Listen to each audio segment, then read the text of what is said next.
வரும் மக்களவைத் தேர்தலில் திமுக கூட்டணியில் உள்ள காங்கிரஸ் கட்சிக்கு 10 தொகுதிகள் ஒதுக்கீடு செய்யப்பட்டிருந்த நிலையில் அதற்கான தொகுதிகள் குறித்த அறிவிப்பு வெளியாகியுள்ளது. மக்களவைத் தேர்தல் தேதி அறிவிக்கப்பட்டதால் தமிழக அரசியல் களம் சூடுபிடித்துள்ளது.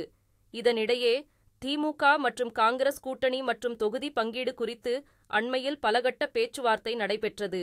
திமுக கூட்டணியில் காங்கிரஸ் கட்சிக்கு 10 தொகுதிகள் ஒதுக்கீடு செய்யப்பட்டதாக அறிவிக்கப்பட்டது. தொடர்ச்சியாக இந்த நாடாளுமன்ற தேர்தலில் காங்கிரஸ் கட்சி பின்வரும் 10 தொகுதிகளில் போட்டியிடுவதென இன்று 18/3/2024 தீர்மானிக்கப்பட்டது.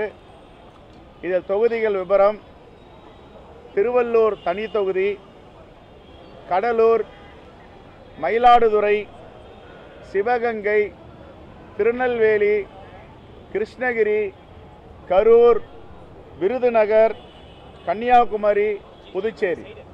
அதன்படி திருவள்ளூர், கடலூர், மயிலாடுதுறை, சிவகங்கை, நெல்லை, கிருஷ்ணகிரி, கரூர், விருதுநகர், கன்னியாகுமரி மற்றும் புதுச்சேரி உள்ளிட்ட தொகுதிகளில் காங்கிரஸ் போட்டியிடவுள்ளதாக அதிகாரப்பூர்வமாக தெரிவிக்கப்பட்டுள்ளது.